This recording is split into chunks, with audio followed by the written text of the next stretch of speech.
Hi, my name is Tanya. I'm 50 years old and I live in the Boston area. I've been working as a nanny for the past six, almost 7 years, um, and I really enjoy it. I take care of infants and toddlers. I'm currently taking care of two young infants for two different families, and it's a joyful, lovely experience. I have my undergrad in theater arts and my master's in social work. I'm not currently working with either of those degrees, although I think I bring both of them into the work I do in a variety of ways. So that's kind of cool. I'm also currently volunteering as a co producer for community choir, which is a lot of fun. So, um, creatively, I'm also trying to do a little mixed media art, although I consider myself quite a novice at that. But I enjoy doing that. I also like to do djembe drumming, African drumming, but I've been away from that for a while as well, but I'm hoping to get back into that at some point. Um, and that's pretty much me. Um, I am going to be reading a letter about something that happened to me when I was three. Um, I don't remember much, it's just one scene, one memory from when I was 3 years old. And I am writing a letter or have written a letter to my abuser, um, what I remember. And that's it. So here I go. Dear monster in the dark, dear faceless monster in the dark, dear faceless, nameless monster in the dark, dear faceless, nameless, voiceless monster in the dark.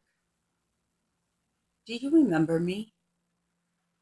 Because I remember you, and yet I don't. You are the dark shadow monster who voicelessly directed me to do unspeakable things in a pitch black room on a bed. I was 3 years old. You are a memory in my head over 4 decades old. A snapshot, a freeze frame, a silent film reel, one single scene looping over and over and over again, never ending. Here's the scene. A small girl, age 3, moves forward as if pulled by invisible strings. She removes her underwear, climbs onto a bed, and then on top of a figure in the pitch black horror, straddles a face on top of a mouth that does not speak, yet seems to direct the child's every move. End scene. Only the scene never ends. It continues in my head for decades. I have no idea how long I straddled your face. A minute, maybe 10, an hour. It could have been the first time or the 12th, the last. I'll never know. And it doesn't matter. It marked me. It changed me. It nearly destroyed me. You nearly destroyed me with your selfish desire, your demanding, sick need. I often wonder where that 3-year-old me went while it was happening. Did I find a safe place in my head? Did I float away out of my body, away from what was happening? I'll never know. Later on, as I got older, I went away inside my head, my imagination, into books and other worlds. I hid the 3-year-old girl away to protect, but also out of shame, disgust, guilt, horror, feeling dirty, wounded, afraid, and I was also punishing her. On the outside, I pasted on a smile and pretended all was well. I didn't say a word. I soothed myself with food and lots of it. I hid myself in books and wrote poetry, too dark for someone so young. But I kept our secret. I had no sense of boundaries, no sense of self, leaving me wide open to bullying, teasing, and eventually further sexual abuse down the road. I held it all in, pushed it all down, pretended it away. You trained me well. And so into adulthood I went, crushing depression, anxiety, panic attacks, thoughts of suicide, hating, always hating myself, my life, feeling worthless, drinking too much, eating too much, having sex with too many strangers just to feel alive, to feel worthy, to feel loved, ending up feeling empty every time.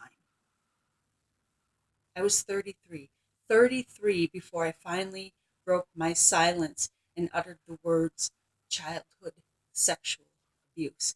And even then, it wasn't about you. It was about my other abuser, my brother, whose abuse was more tangible, more real, more believable somehow.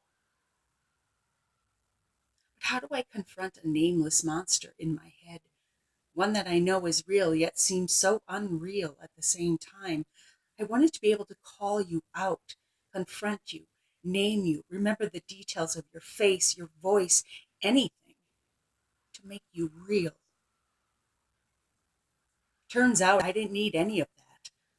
All I had to do was tell my story, which is exactly what I did just a few short months ago. I told the story of what you did to me to a group of women very much like me, those who have been silenced, hurt, and nearly destroyed by abuse. They listened and they heard me. They cried with me and for me. They raged and they grieved. And most importantly, they believed me without a doubt.